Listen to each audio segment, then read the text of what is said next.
야고보서 1장 5절로 8절 우리 다 같이 합독하겠습니다. 시작. 너희 중에 누구든지 지혜가 부족하거든 모든 사람에게 후히 주시고 꾸짖지 아니하시는 하나님께 구하라. 그리하면 주시리라. 오직 믿음으로 구하고 조금도 의심하지 말라. 의심하는 자는 마치 바람에 밀려 요동하는 바다 물결 같으니 이런 사람은 무엇이든지 주께 얻기를 생각하지 말라. 두 마음을 품어 모든 일에 정함이 없는 자로다. 아멘. 지난주에 이어서 오늘 또 야고보서의 말씀을 우리가 함께 나눕니다. 스데반의 순교 이후에 예루살렘 교회의 큰 박해로 인해서 당시 유대인 그리스도인들이 각지로 뿔뿔이 흩어지게 되었습니다. 흩어진 상황 가운데 여러 고난을 만나고 여러 어려움도 만나고 재정적인 어려움도 만나고 하는 그러한 상황 가운데 오늘 야고보 사도는 이 편지를 통해서 그렇게 흩어져 있는 그리스도인들을 위로하고 복음을 바로 이해하면서 실천적인 믿음의 삶을 살아가기를 원하는 마음으로 이 서신을 쓰게 되었다는 것을 함께 나누었습니다. 그러면서 박해와 여러 가지 어려움으로 여러 가지 시험을 만났을 때 어떻게 하라고 했습니까? 온전히 기쁘게 여기라. 모두 기쁘게 여기라.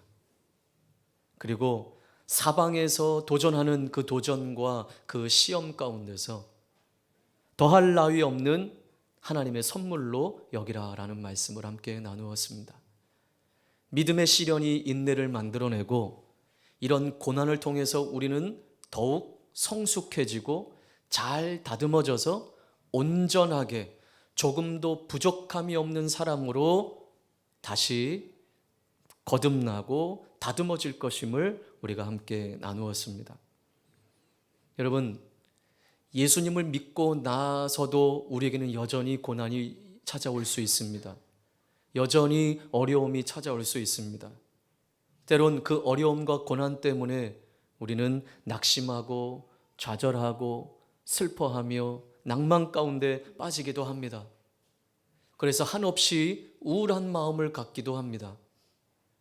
그러나 하나님은 이 고난을 통해서 우리를 더 성숙시키시기를 원하고 잘 다듬으시기를 원하고 더 온전하게 세우시기를 원하신다는 사실을 우리는 기억해야만 합니다. 그래서 우리는 더할 나위 없는 선물로 여겨야 할 줄 믿습니다. 물론 삶의 어려움이 기쁨이 될 수는 없어요. 고난이 기쁨이 될 수는 없어요. 그러나 이 말씀을 기억하면서 우리가 살아갈 때 우리는 이겨낼 수 있을 줄 믿습니다. 그러므로 여러 가지 시험을 만났을 때 그 고난의 시간을 하나님을 원망하면서 하나님 왜 내게 이런 어려움을 주셨나요? 원망하며 그 시간을 보내지 마시고 여러 가지 시험을 만났을 때 기뻐하십시오. 더할 나위 없는 선물로 여기십시오. 자, 야고보 사도는 이 말씀을 전하며 오늘 본문 말씀을 통해서 한 가지 우리에게 더 말씀을 해주고 있습니다. 모두 기쁘게 여기고 더할 나위 없는 선물로 여기는 차원을 넘어서서 좀 더 구체적으로 행동할 것을 우리에게 요구하고 있습니다. 자, 5절 말씀 다 같이 읽겠습니다. 시작. 모든 사람에게 후히 주시고 꾸짖지 아니하시는 하나님께 구하라. 그리하면 주시리라. 아멘. 자, 더 구체적인 행동 무엇을 우리에게 요구하십니까? 구하라, 구하라. 하나님께 기도해라. 야고보 사도는 앞에 박해를 통해서 고통을 받는 유대인 그리스도인들에게 여러 가지 시험을 만났을 때 믿음으로 잘 감당하며 이겨내라고 전했습니다. 그리고 믿음으로 이 시련을 이겨낼 때 온전한 인내를 이룰 수 있다고 전했습니다. 그런데 오늘 이 본문에서 야고보 사도는 그런 여러 가지 시험을 이기려면 뭐가 필요하다고요? 지혜가 필요하다라고 권면합니다. 이 지혜를 얻기 위해 뭐 하라고요? 기도하라, 하나님께 구하라라는 거예요. 자, 여기서 오늘 본문에서 말하는 지혜는요, 단순한 세상적인 정보, 지식, 이것을 말하는 것이 아닙니다. 이 땅을 살아가면서 모든 순간순간마다 이것을 어떻게 결정해야 할 것인지 정확하고 바른 판단력과 분별력을 말씀하고 있는 거예요. 여러분, 학교에서 공부를 잘하고 성적이 우수하다고 사회에서 지혜로운 것이 아니더라고요. 좋은 직장은 갈 수 있을 거예요. 그런데 그 직장 안에서 어떤 어려움을 만났을 때 지혜로운 것과는 다른 거예요. 그래서 얼마나 많은 정보를 갖고 있느냐, 얼마나 많은 지식을 갖고 있느냐가 이 세상에서 잘 살아간다는 것을 보장하지 않습니다. 얼마나 지혜로운가. 이 지혜가 뭐라고요? 얼마만한 영적인 분별력이 있는가. 얼마나 바른 판단력이 있는가. 얼마나 정확한가. 따라서 오늘 본문이 말씀하시는 지혜는 하늘의 지혜예요. 하나님의 지혜입니다. 그래서 여러 가지 시험을 만났을 때 지혜를 구하라 라고 말씀하시는 거예요.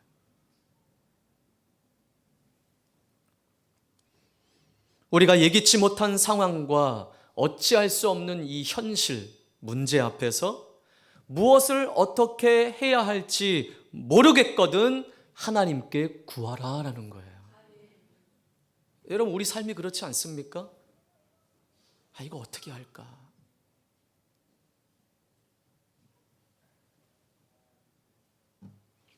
지난 금요일 무슬림을 위한 30일 기도 책자에 이런 글이 있었습니다.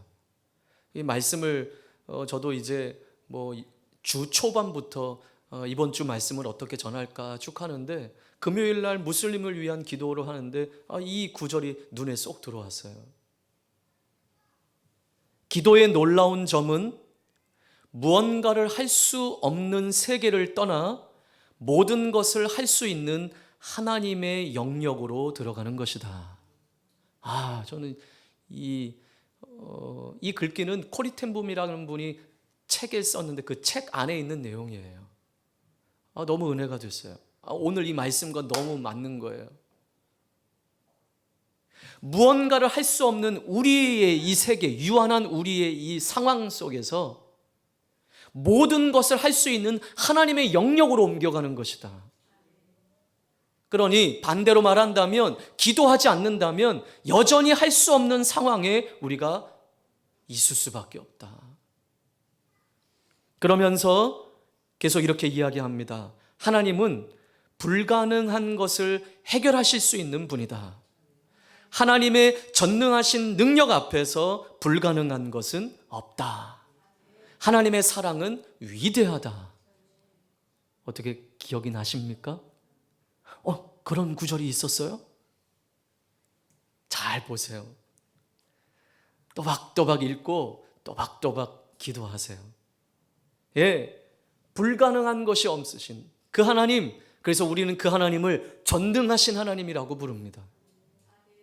여러분, 삶 속에 어느 길로 가야 될지 잘 모르겠거든 지혜를 구하십시오. 하나님의 지혜를 구하십시오. 상황을 헤쳐나갈 방법을 못 찾겠습니까? 끝이 없는 어둠의 터널 가운데 출구를 찾을 수 없으십니까? 삶의 여러 어려운 문제 앞에서 해답을 찾지 못하시겠습니까? 무엇을 어떻게 해야 될지 모르시겠습니까? 어떻게 해야 될지 고민만 하지 마시고, 내가 방법을 찾지 마시고 하늘의 지혜를 구하십시오. 하나님의 지혜를 구하십시오. 영적인 통찰력과 판단력과 분별력을 구하십시오. 그러면 하나님이 가르쳐 주실 것입니다. 점을 치는 게 아니에요. 하나님 어느 길로 갈까요? 그러한 길을 묻는 것이 아니라 하나님 어떤 것이 하나님의 뜻입니까? 분별할 줄 알아야 되는 거예요.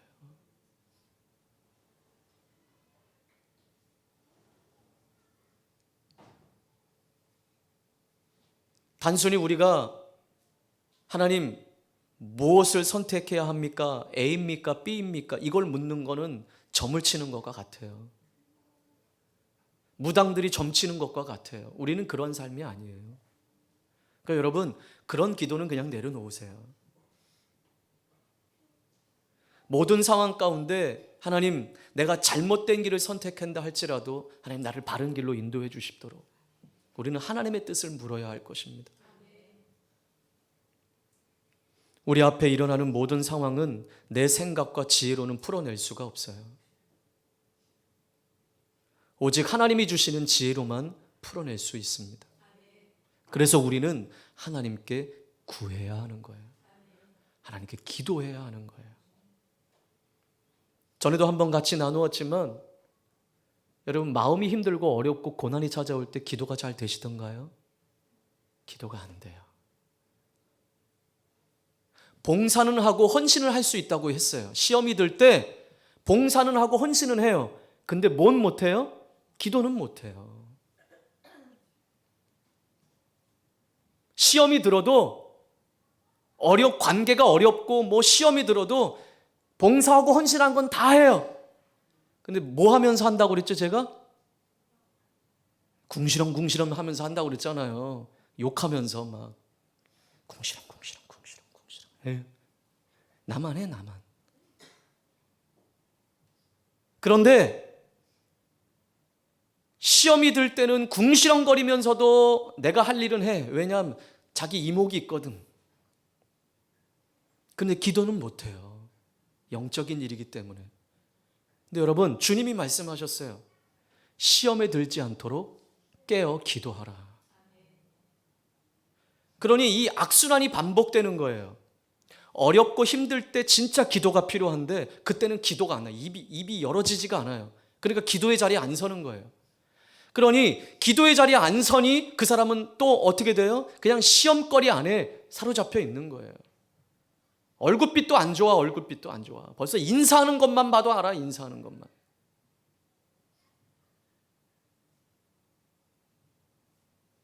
여러분, 기도가 안 나오더라도 내 마음이 어려울수록 힘들수록 더 기도하셔야 합니다. 그래야 사는 거예요. 그 상황을 이겨내고 하나님 앞에 나아갈 때 승리할 수 있는 거예요. 여러분, 힘들고 어려울수록 엎드리십시오. 기도하십시오. 우리가 늘 나누는 말씀이지만 사단이 우리를 은혜 가운데, 하나님의 은혜 가운데 거하지 못하게 하는 방법을 바꿨다고 했잖아요. 예전에는 우리를 박해하는 일을 행했어요. 막 우리를 감옥에 가두기도 하고 예수 믿는 것 때문에 죽임당하기도 하고 순교하기도 하고, 그러면 사람들이 막 무서워서 예수 부인할 줄 알았는데 점점 더 기독교는 활성화됐잖아요. 더 세계 곳곳으로 퍼졌잖아요. 근데 야, 이거 이상하다. 어떻게 저들을 박해하면 박해할수록 기독교가 더 성장할까? 그러다가 이 사단이 방법을 바꿨다고 그랬잖아요. 어떻게 해요? 편하게, 아주 편하게, 그리고 바쁘게 만드는 거예요. 바빠서 기도할 시간이 없게 만드는 거예요. 편해서 뭐 기도할 게 뭐 없어요. 구할 게 없어. 삶이 너무 평안해. 그리고 분주하게 만드는 거예요. 그러니 기도할 시간이 없어요. 여러분, 여러분의 삶을 한번 돌아보십시오.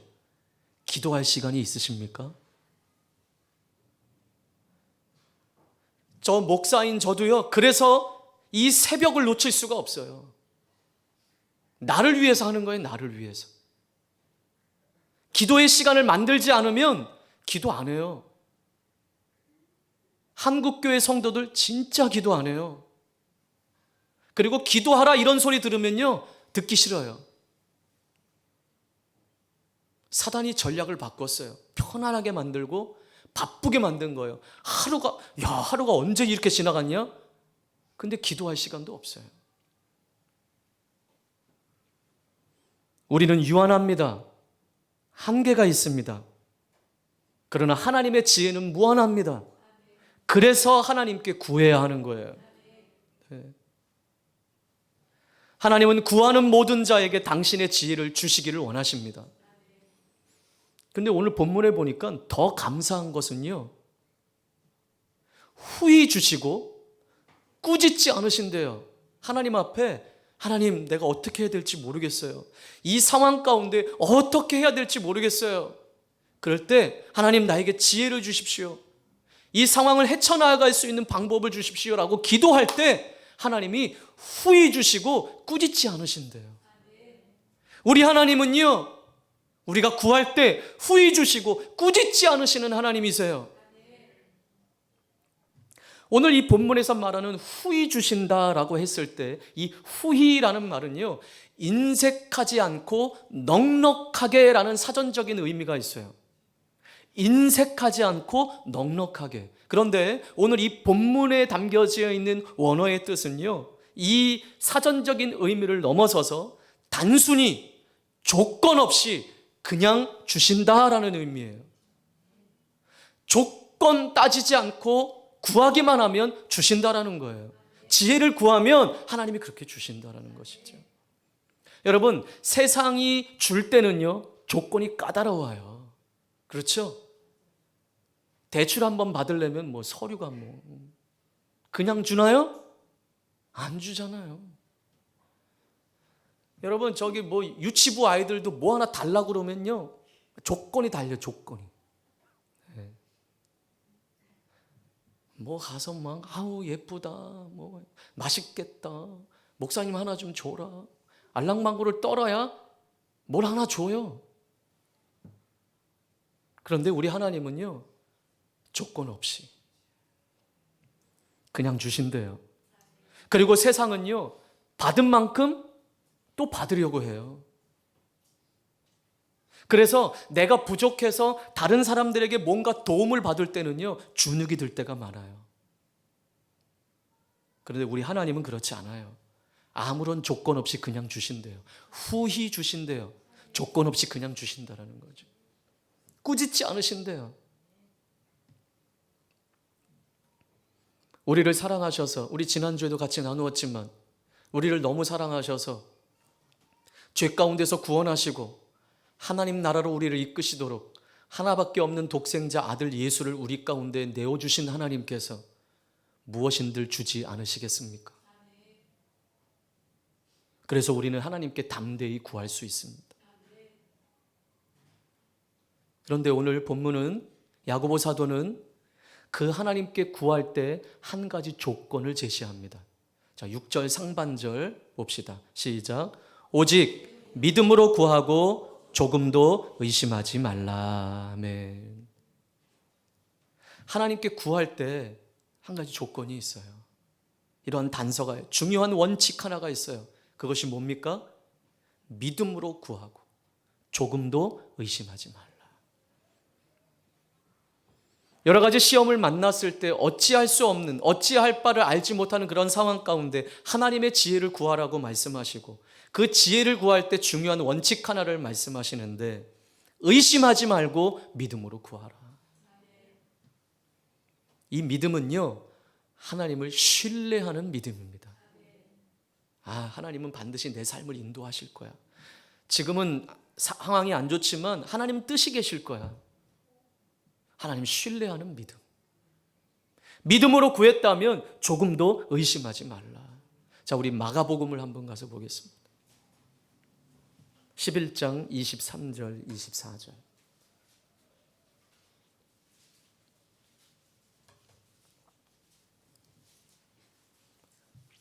마가복음 11장 23절 24절 시작.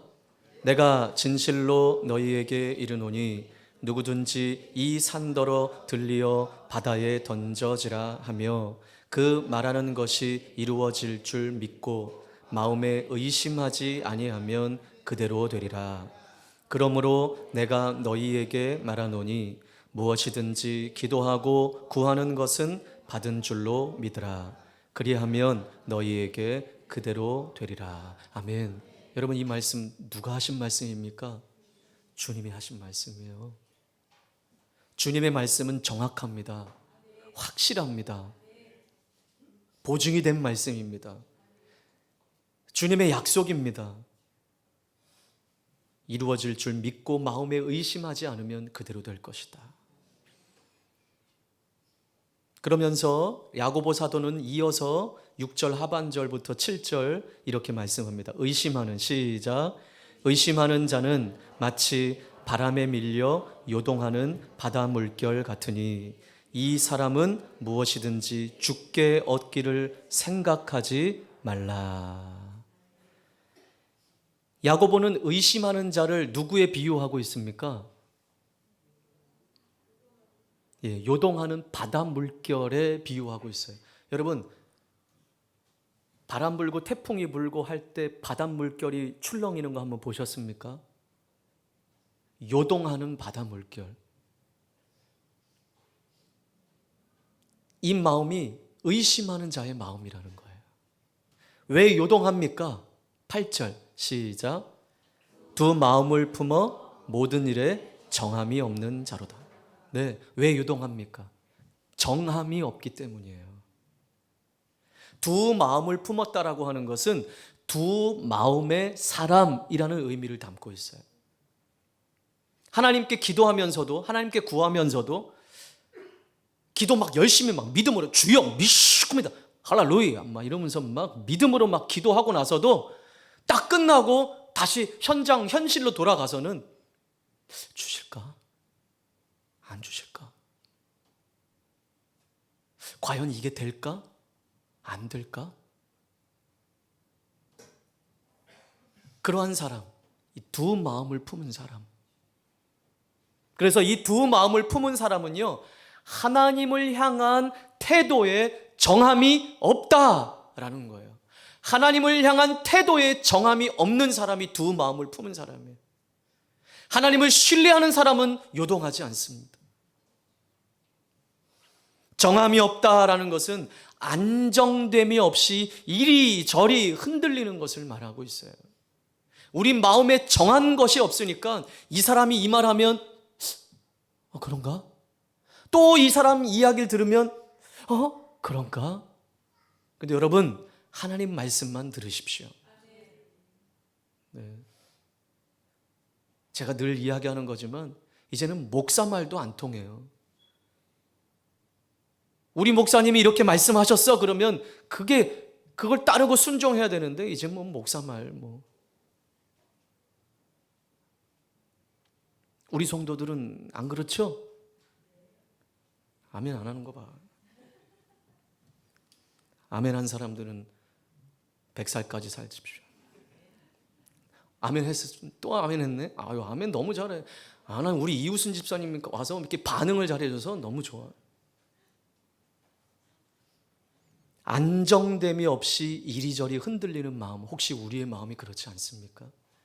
내 마음이 이리저리 흔들린다는 그 자체가 안정감이 없어요. 영적인 안정감이 없다라는 거예요. 여러분, 우리의 신앙은요, 눈에 보이지 않는 것을 믿는 거예요. 하나님 눈에 보이지 않습니다. 그렇지만 눈에 보이지 않는 것을 믿는 것이 우리의 신앙입니다. 반면 세상에 있는 것들은 다 눈에 어떻게 돼요? 다 보여요. 세상에 있는 것들 현실이에요, 현실. 눈에 보이고 실제적인 거예요. 그래서 많은 사람들이 믿음이 있다고 말을 하면서도 하나님을 믿지 않고 세상 것을 의지하는 거예요. 세상이 우리 볼 때는 답답할 거예요. 보이지 않는 하나님을 믿는다고 하니. 하나님의 말씀을 믿고 고난받는 것을 어리석게 여길 거예요. 그리고 그것을 낭비라고 생각하고 헛되고 어리석은 것이라고 우리에게 속삭입니다. 야, 너 뭐 예수 믿으면 밥이 나오냐? 쌀이 나오냐? 돈이 나오냐? 이때 우리의 마음에 정함이 없다면, 아, 진짜 그러네. 내가 예수 잘 믿으려고 하는데 돈도 안 나오고 쌀도 안 나오고 맨날 힘드네. 맨날 걱정만 하고 있네. 그러니까 실제적인 소리가 귀에 들리니까 마음이 흔들리는 거예요. 그러나 정함이 있는 자들, 두 마음이 아니라 하나님 앞에 서 있는 자들에게는 흔들림이 없습니다. 왜냐? 우리는 눈에 보이는 것을 보며 살아가는 사람이 아니라 눈에 보이지 않는 세계를 바라보며 살아가는 사람들이기 때문에.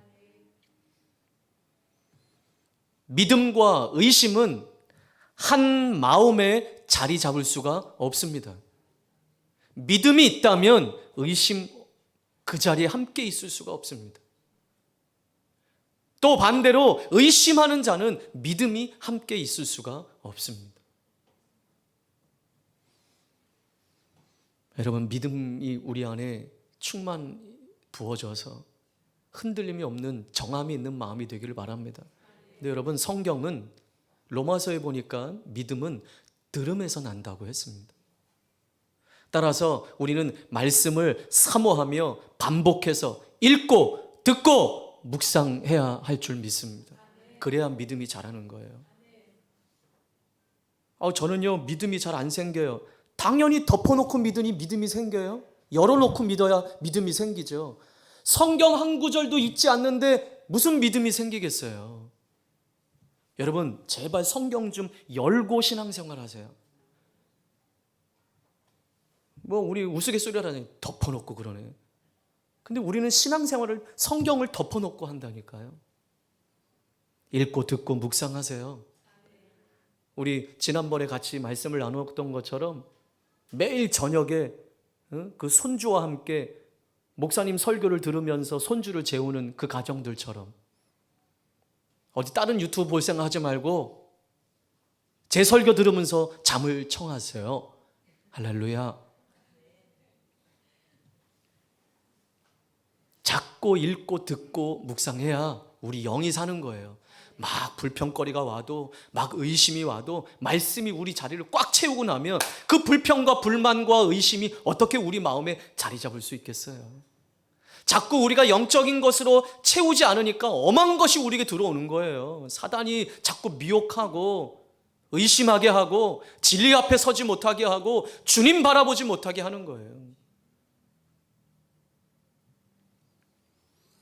여러 가지 시험을 만날 때마다 여러분 기뻐하십시오. 선물로 여기십시오. 그리고 어쩔 수 없는 여러 가지 어려운 상황 가운데 고민하지 마시고 하늘의 지혜, 하나님의 지혜를 구하십시오. 의심하지 말고 믿음으로 구하십시오. 그러면 하나님께서 우리가 구할 때 꾸짖지 않으시고 후히 주실 것입니다. 인색하지 않고 넘치도록. 그러나 더 큰 의미, 아무런 조건 없이 묻지도 따지지도 않고 우리 주님은, 하나님은 주십니다. 네. 하나님께서 주시는 지혜로 승리하는 삶을 살아